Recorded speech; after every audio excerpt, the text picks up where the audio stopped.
Welcome to the show, everyone. This is the Voices of Healing podcast, and I'm your host, Tina Clark. Today's guest is Jason Yun. He is the improvement warrior. He has overcome a lot of healing challenges in his life, including video game addiction, overcoming bad bodybuilding advice, and hormonal issues. So today he's going to share his healing journey with us and what were some of the techniques he used to overcome some of these challenges. Welcome to the show, Jason. Thank you for having me, Tina. I appreciate being here. Yeah, so I can't wait to hear your story. Why don't you tell us a little bit more about yourself and start from the beginning? Okay. Well, I basically grew up a normal life. So I was taught that you need to just follow the traditional wisdom, go to school, get good grades, go to graduate high school, go to college, get your degree, then you're supposed to come out and you're supposed to have everything that you want.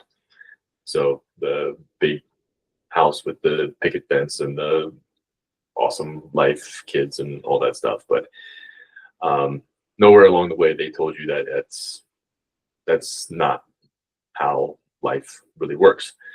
So shortly after I graduated college, and it actually took me 7 years to graduate college. I had originally started in my major as exercise science, but I could not pass the math and chemistry requirements, because really what I wanted to do was open a gym, be a personal trainer and whatnot. And,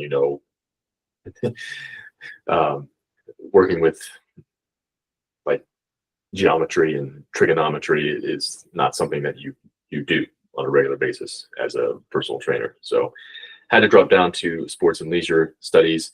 And it took me like two years to go through their requirements to get there.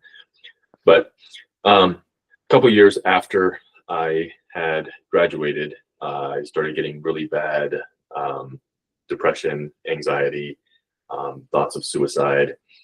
I would say the catalyst to this was I had to actually get a real job, and the job that I got was a collections job, basically just calling people that owing their debts for a credit card company. And I don't know if anybody's worked in that environment, but it's a very, very negative environment. People will yell at you, you'll yell back at people, and then you go home, you take that mental attitude towards people. Plus I was working second shift, but at the time I didn't realize how bad that actually was. So I work pretty much 3 to midnight. And then right after, usually 4 to 5 times a week, I would go to a 24-hour gym, and I would work out usually until like 1:30, 2 o'clock in the morning, and then go home, eat, and then I would repeat that process. So I did that for probably a year or so. And I got just horrible depression, horrible anxiety. At the time I was following bodybuilding advice. So I was doing like a super high protein, super high carbohydrate, super low fat diet. So my fat calories were probably on average less than 10% of my total calories. So, which I later learned fat is like probably the most important nutrient, due to the fact that about 60% of our brain is made of fat, saturated fat, and DHA, omega-3 fatty acids, being the biggest components of that. But yeah, I was basically scared into the fat, scared into the cholesterol, scared into salt. I know some of my meals at that time, I would usually end my day. My last meal would be like at 11:30 or midnight, and it would be like not the big tin of tuna, but the little tin of tuna, and it would usually take me like 30 to 40 minutes to eat that tin of tuna, because couldn't have salt on it, couldn't have mayonnaise that has fat, and you can't have anything on it. It's just, you just had to eat it plain. And it was, if I didn't eat it that slow, I would probably puke it up. So did not like that taste, but yeah, so it was quite a journey. It probably, the period probably lasted, I'd say 2003 was when I graduated, to probably the beginning of 2007. And like I said, just depression, anxiety, just no purpose, no drive, no goals or anything like that. But luckily for me, I figured out, hey, I need to do something. I don't like feeling this way. I couldn't afford health insurance. So I think that was something that was actually lucky on my part, because if I would have went to a doctor, they would have put me on like anxiety meds, depression meds, all that stuff. And who knows what would have happened to me if I followed that path. But I eventually found Lucinda Bassett's Attacking Anxiety and Depression program, which was actually on audio cassette. So that's all it was. But that was the catalyst to getting me out of that depression. And eventually I opened up my own business later on in 2007. So I opened up as Yun Fitness Bootcamps, where I basically just took people into a local park and trained them there. But here in Ohio, it does get cold, so I did eventually have to find a martial arts studio so we can move in and have the classes in the wintertime. So I did that, and I actually grew that to where we eventually opened up 3 locations, and then eventually I got my own studio, and eventually opened up a youth strength and conditioning program, started talking about nutrition and whatnot. Now I had purpose, now I had goals, and I was moving forward. And I thought everything revolved around, to be healthy, you need to just have a good fitness program, and you need to have a good nutrition program, which later on I found out was also a lie. But when you're younger, fitness and nutrition can really, really help you. And it did in my case for a little bit. But the lifestyle of fitness boot camps is basically you have to have classes really early, and you have to have classes later, basically when people are not working. So before work and after work, that's going to be your busy times. So I had my first boot camp class was at 5:15. So in order to get there, I had to wake up at 4:30 in the morning. And then my last class was at 7:30. So I'd typically be home by like 8:45, 9 o'clock. So 4:30, 9 o'clock, working that for about 2007, I would say 7 years. I started noticing some issues, some energy issues, health issues, sleep issues. And then it got really bad 2015, 2016, 2017, and beginning of 2018. And I realized that it was hormone problems. So I had an upside down cortisol and melatonin issue. And because usually I would work out before clients got there in the morning, and sometimes I would work out with them. So I was doing early morning workouts under artificial light and all this crap. But it was so cortisol is supposed to rise naturally when we wake up, but when we set alarms for 4:30 and we rise and grind and do all this stuff, and that like if you want to be successful, you can't sleep. Sleep is the enemy. But that can't be further from the truth. There's a smart way to sleep, and there's a smart way to rise and grind and all that stuff. But I was doing it for years, and that lifestyle would cause me to have like upside down cortisol. So cortisol in the morning is supposed to naturally rise.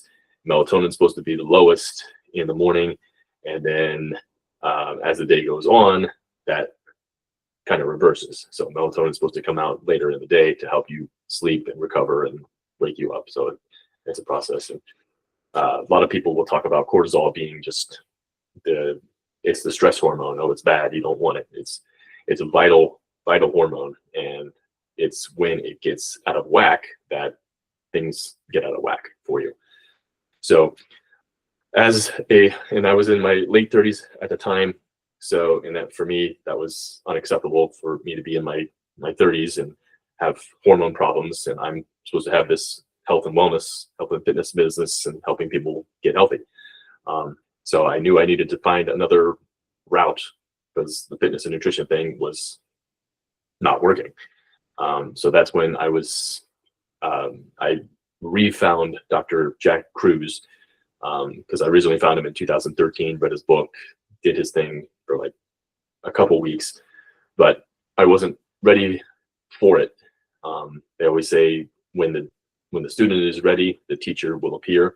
In this case, he reappeared, because 2013 I still had the fitness programs, the nutrition coaching, the supplements to sell you, but I wasn't dealing with those hormone issues, so to speak. So, but 2018 I fully embraced his teachings. So light, water, magnetism, circadian biology, mitochondrial health, hormonal health, all those things are intricately tied together. And if one goes bad, then it's just like a domino effect. Everything starts going bad. Again, luckily for me, I had that mindset. I hate doctors, not going to a doctor. I need to fix this naturally, because medications, prescriptions, I mean, they say even just one bout of a 30-day antibiotic, it will destroy your gut for up to 6 months. So some of the gut species never return, and some of them are just lowered forever. So that's really something you have to watch out for. But that was something that was always in my head, so I always wanted to avoid that and whatnot. But it didn't take very long once I started practicing his practices and whatnot, for things to turn around. And I even started off doing it wrong, but eventually I course corrected it. But I mean, less than 30 days, I was feeling much better. And then ever since then, I've just been compounding and adding things and feeling better. And yeah, so now I'm where I am now 7 years later, and I basically teach this stuff to my clients and whatnot. It's basically my new passion, so to speak. So nutritionally, did you end up adding more fat in your diet?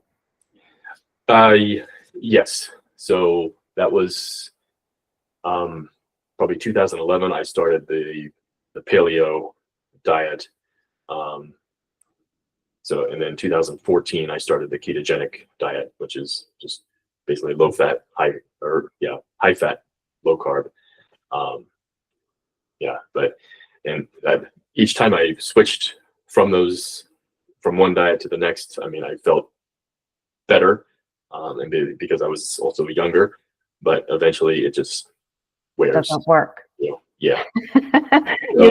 You hit a certain age, and what worked before doesn't work. Yeah. So keto, if you're doing keto year round, you're doing it wrong, because there needs to be a cyclic cycle, especially based on your environment and where you live. Oh, really? So go into that a little bit. So where I live in Ohio, we've got obviously 4 seasons. So we got snow, and we can get up to 90 degrees, 95 degrees this past summer. So the keto diet, it really slams on carbohydrates, saying carbohydrates are bad. It's going to raise your blood sugar, and when your blood sugar raises, it's going to raise your insulin, and you're going to get diabetes, and you can't burn fat when your insulin is raised. It's not that carbohydrates are bad, it's that carbohydrates without UV light is bad. So carbohydrates, typically fruits and vegetables, they will grow when the light is strongest. But as modern humans, we can just go to a grocery store and we can pick up a banana in January when it's 10 degrees outside. But the thing is that banana grew in a certain UV light. So say it was grown in Argentina, which is probably like 9 or 10 UV right now. And here it's a 2 UV.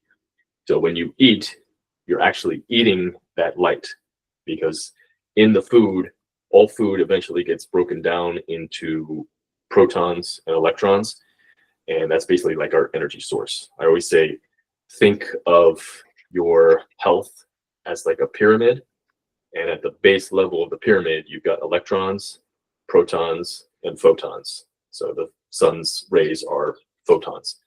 So if the base of the pyramid falls down, the whole pyramid falls down. So again, all food breaks down to electrons and protons. The only photons can only interact with electrons. So when you're eating that banana, you're eating those electrons, and you're eating that light that is contained inside those electrons.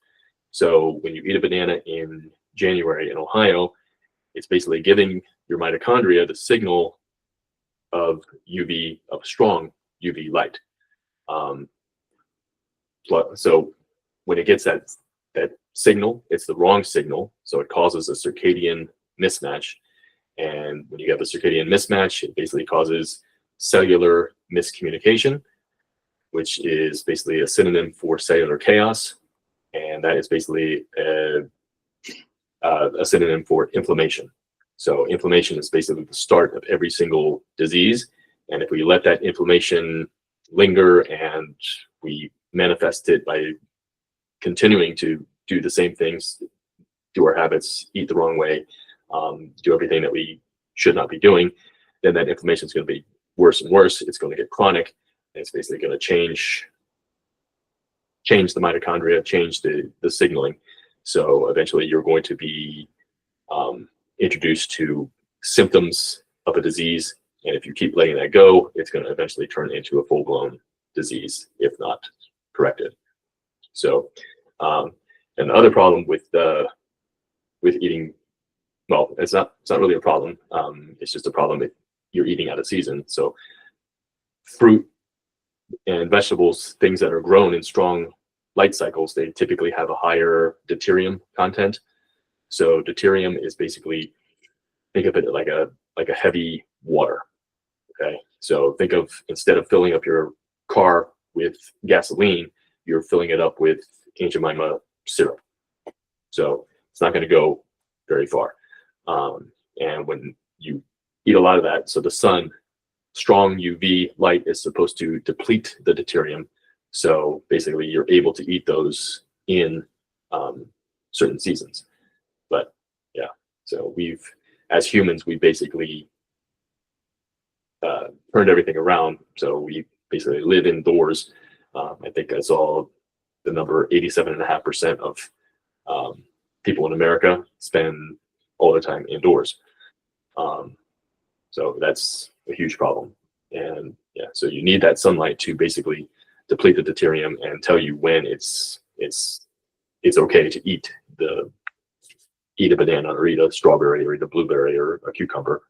But yeah, that's one thing I never would have told you, that you're going to get fat, you're going to get sick eating a banana in February or January.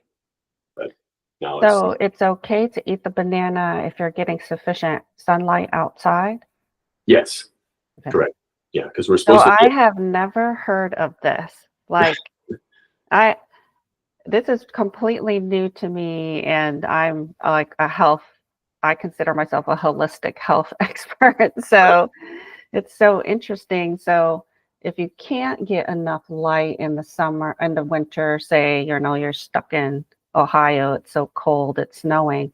So you should avoid those foods that have a high UV content during that time. Yes. So yeah, typically, so typically during so humans are supposed to be, so our body fat content is supposed to be seasonal as well. Mm-hmm. So we're supposed to be, it depends on where you live, but we're supposed to be the fattest, typically late fall, early winter, because that's when you still have certain foods. Like here, we've got pumpkins, squashes, apples are still available, and the UV light is falling. so it's not able to deplete that deuterium. So it's basically, so think of like a bear. So a bear will try and fatten up, so it's going to hibernate for the winter. We don't hibernate. We basically cut our hibernation down to basically 2 to 4 hours every single night, with our sleep. But we've wrecked our sleep so much that most people don't even get that. But a bear will try and eat as much as they can, so they can fatten themselves up, and then they go to sleep. They'll fatten themselves up so that they'll make themselves either pre-diabetic or diabetic. But then they go to sleep. All that fat is going to be used as energy to keep them warm and make them stay asleep. And then they wake up in the spring, they're perfectly healthy, and then they go out and they do their bear stuff. But yeah, so typically here, in the winter, I'll only eat onions, mushrooms, seaweed if I have it. I will eat an occasional avocado, but that's pretty much it. And then the first thing that comes in season in Ohio is asparagus, so that's the first thing I eat, and I basically just follow what's in season in my local area. So I've got like something on the refrigerator that tells me when blueberries are in season, when strawberries are in season, and then I'll typically try to stay with that as much as I can. But I do have 2 kids, picky eaters, so typically like every 3 weeks or so I'll make a chili, which does have tomatoes in it, but it's the only way I can get like bone broth into their bodies. So Yeah. And then you're eating like meat during winter. Okay. Yeah, it's mostly meat, fish, seafood, nuts, like raw goat milk, occasionally, cheeses, full fat dairy, that kind of stuff. So I notice I like my fruit smoothies in the summertime, but when the winter, I really don't crave it that much. So I notice, wonder if my body is saying, don't be eating this during the winter. And you know what? I wish we were allowed to hibernate in the winter. So do I. Seriously. And it's also about honoring the seasons and the cycle of the seasons. And in the winter, we're supposed to be resting and reflecting. And then in the spring, that's when we start our new projects. And we start, coming out of hibernation and resting and getting more active. Yep. And then summertime, you're really active. That's when you're harvesting your fields and planting your fields and doing all that. And then in the fall, actually, you're harvesting, but you're starting to slow down. You're starting to stock up on food and getting ready for winter. Yep. And we're completely disconnected from that. Yep. So even in our own practice at home, we can honor the season. Yes. So right now it's January. It's resting time. It's sleepy time. Yep. It's not go out and run a marathon time, like for us that's experiencing winter. Yeah, exactly. Yeah. So you said earlier that food and nutrition was something you focused on, and that helps the young. But what happens when you get older? What changes? So it has to do with mitochondria. Can you explain what mitochondria is in case a listener doesn't know what that means? Well, most in American schools, we typically learn it like 3rd or 4th grade, like it's the powerhouse of the cell, but it's so much more complicated than that. Typically on a healthy person, your mitochondria should make up about 30% of your total body weight. That's how much we have inside of us. But basically, a lot of people don't know you inherit all your mitochondria from your mother. So if your mother was a train wreck, your grandmother was a train wreck, that is going to be passed down. Oh no, I'm screwed. That you can stop the progression, and you can say, hey, because you can make your mitochondria better through certain Yeah, practices. that's just a joke. Just a Yeah. joke. Okay. Everybody does the best they can with the information that they have. Exactly. So I believe there's no such thing as mistakes. It's just experience. And Mhm. you learn from that, and then you adjust Mhm. when you move forward and you make better decisions. That's it. Exactly. Yeah. Yeah. So go on. You inherit the mitochondria from your mother and grandmother. Yes. But a lot of people don't know we have two genomes in us. So we've got our nuclear DNA, and we also have a mitochondrial genome, which is our mitochondrial DNA. And the mitochondrial DNA, so there's something called heteroplasmy that occurs inside the mitochondria. So inside we have respiratory proteins, and when these respiratory proteins stretch out, we start to lose energy and we start to basically age. So it's said we're supposed to be, our heteroplasmy is supposed to raise about 10% every decade. But lately, kids have been being born to sick parents, and they're being born with like 10%, 20%, 30% heteroplasmy when they're supposed to be born with zero. So certain environments, certain actions, certain habits that you do is going to raise that heteroplasmy faster. So those are people who die of heart attacks at like 40 or get cancer in their 30s. So that heteroplasmy is basically what is causing you to feel the symptoms of disease. It's why I got that depression so early, because I was living wrong for so long, and then I got those hormone issues. But basically, that is what is causing us to age prematurely, and you'll be presented with the symptoms of disease, and then you'll be presented with the full-blown disease if you don't follow basically nature's rules. And her big rule is light, water, magnetism. So that's nature's three-legged stool. You pull one of the legs of the stool out, the entire stool will fall down.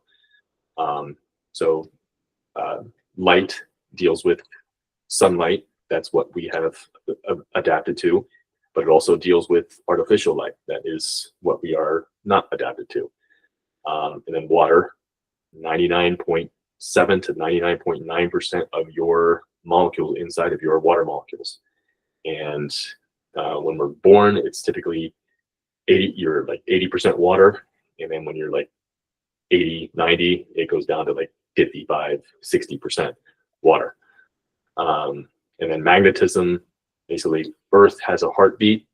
So Earth's heartbeat, it beats at like 7.83 hertz. So that's known as the Schumann resonance.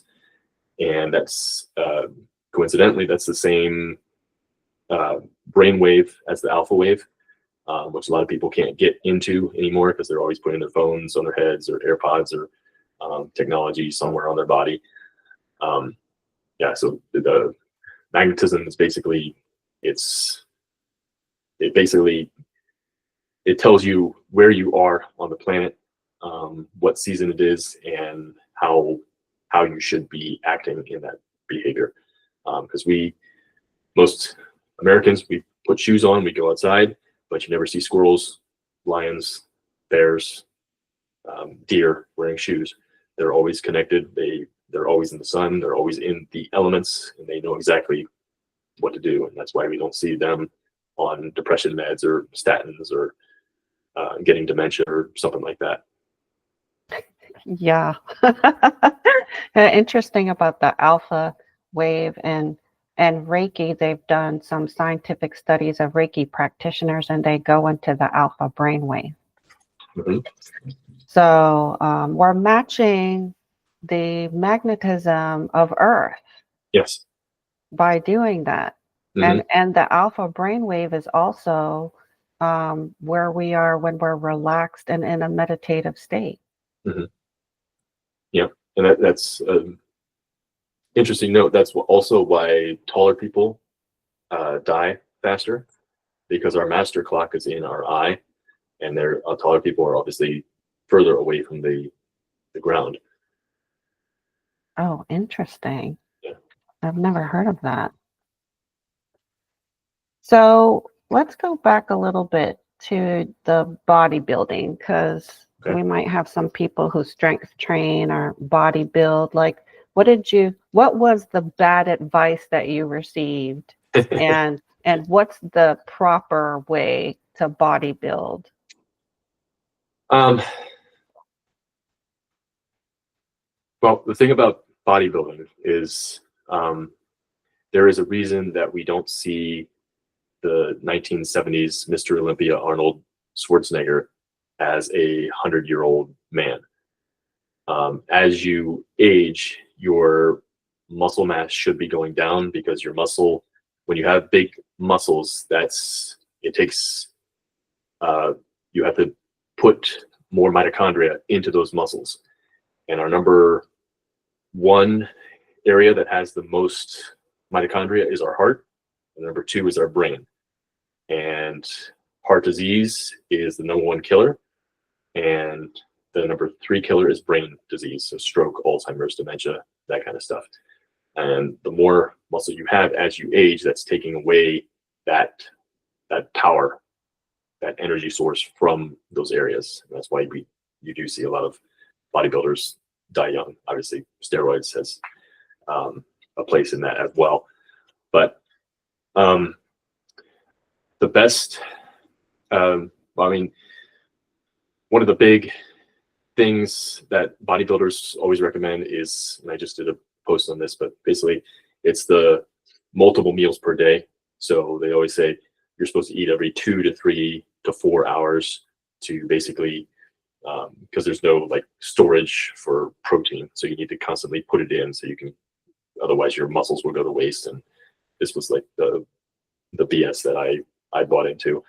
So you're supposed to eat every 2 to 3 hours to basically keep your metabolism stoked so you can burn fat and whatnot. But they never talk about leptin, which is our master hormone. So if you are eating multiple meals per day, you basically become a slave to food. Your body doesn't actually know when it's hungry. You basically just eat off of a clock, or eat based around your workouts and whatnot. So we're never supposed to eat more than 3 times per day. And we should be eating when the sun is up. So I say sun is up, kitchen's open, sun is down, kitchen's closed. And that's also a good way for your workouts as well. So circadian nutrition and circadian fitness. Because basically if you were out looking for food like 10,000 years ago, there's like animals that can see in the dark, and you're basically going to become their food. But now they've got artificial lights. We can make daytime anytime, really. So yeah, that's one of the big things. The other thing is just we're meant to be able to move. A lot of exercise programs, they just talk to, everything is in basically the sagittal plane. So you're just basically standing there, you're doing bicep curls, you're doing presses, you're doing squats, but that's not really how we move. So our movement is we're supposed to be able to walk, run. And when I say run, I mean sprint. We're not supposed to like jog long distances.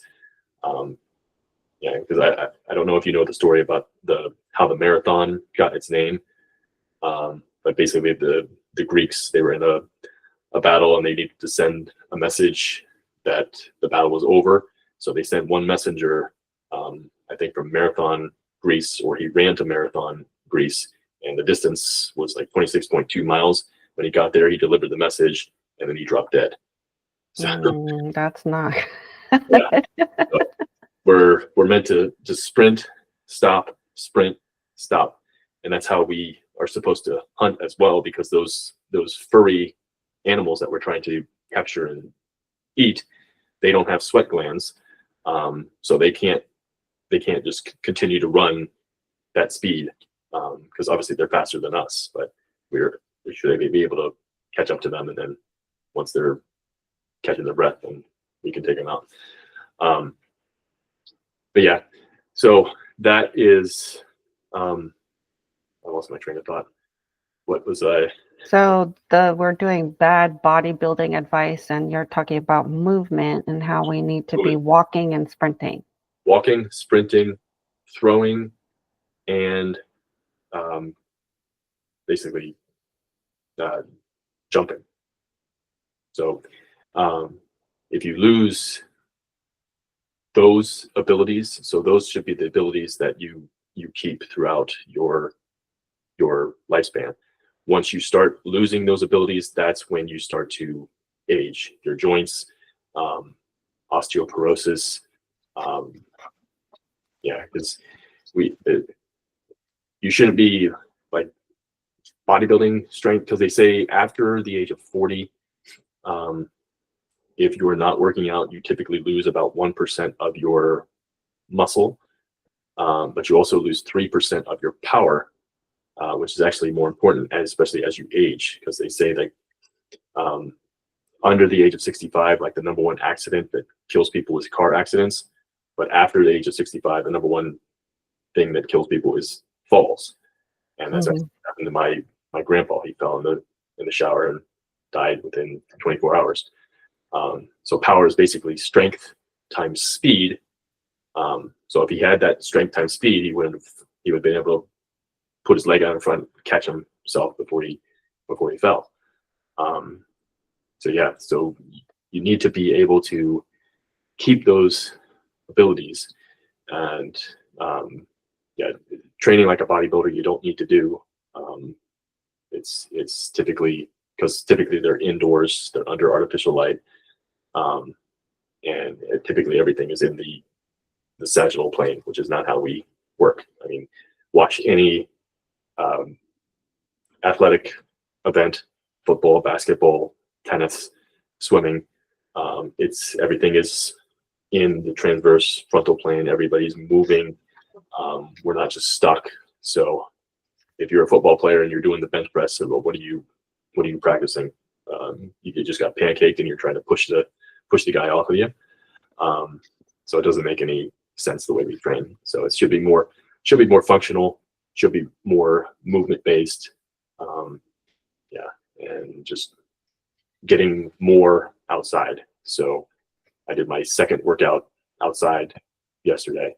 My second full workout outside yesterday. So so I'm thinking about those guys in Venice Beach, California, that are working out outside. But they're doing a lot better, except for the ones that are wearing the sunglasses. So you can take the sunglasses off and make sure they're not wearing sunscreen. Yeah, what if, I thought about that, because I know your eyes need to be exposed to light too, but what if you wear contacts, and I know the contacts have a tint to them that are blue? With contacts, so our cornea is supposed to get all of its oxygen from the environment. So when you put contacts on, it's basically like putting a suction cup on your eye. So the best thing you can do is basically just go back to glasses. So when you do go outside, you're just able to pull your glasses down so the sun can get into the eye. Otherwise, if you're absolutely hell-bent on wearing the sunglasses, I would look at the manufacturer and make sure that yours do not block UV light, because that's extremely important to get it in. But eventually I would just wear it a little bit less, like every single week, and you'll notice the difference in your ability to do things, until you are able to do just the glasses. Because when we do lose our vision, so myopia, I had LASIK surgery, which is not the best thing for your health. But when you do have myopia, it's basically like you sprained your ankle, so now you've got to be on crutches for like a week or two until your ankle heals. But when you continue to wear the contacts, you're basically on crutches the entire time or the rest of your life, because eventually you're getting into stronger prescription, and you gotta keep doing that every 5-10 years. So that just is an indication your eyes are getting weaker, and eyes directly correlate with brain health. So because again, the master circadian clock is inside of our eye, the suprachiasmatic nucleus, and that is the thing that needs to keep the time of all the other peripheral clocks throughout our body. So you can reverse myopia. I'm for your listeners, I'm wearing day blue blockers, so it's got a yellow tint. Some will have a gray tint, but it basically blocks up to 450 nanometers, which is blocking like the worst blue light. And then when it gets darker, or when the sun sets, I'll put on like the red pair of blue blockers, like here, so that blocks all the blue light. Yeah, and then there's like different software programs you can put on your computer. So I use Iris, and just like sun gazing and all this stuff, and you can start to reverse your myopia. So if you do have, if you are nearsighted, getting a pair of reader glasses that is like 0.25 to 0.5 underneath what your current prescription is, and obviously it's going to help strengthen your eye. And then once that gets normal, then you just keep going 0.25, 0.5 under until your eyesight comes back and you can reverse that myopia. Well, Jason, I have to say I have like pages and pages of notes here. I think this is the most notes I've written on a interview for this podcast, and you're number 26. So okay. I want to thank you so much for sharing that information. I assume that Dr. Jack Kruse is where most of this information came about the hormones and the mitochondria and the circadian rhythms. Yes. Okay. Yes. So if listeners want to look him up and get more information about that, you can do that. And also, can you share with listeners where they can find you, and if they'd like to contact you, ask you any questions? Yes, I have a free ebook that's basically an introduction to all the stuff that I teach.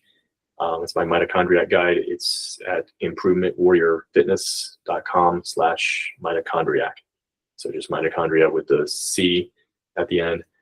And then my main website is improvementwarriorfitness.com. So you can contact me there. Post blog posts, everything's on the website and whatnot. And then I'm also on social media, Instagram, Facebook. I'm sun.yun.jason. And everywhere else I'm Yun Training. Okay, well, thank you so much, Jason, for being on the show. Thank you for having me, Tina. I appreciate it. Anytime.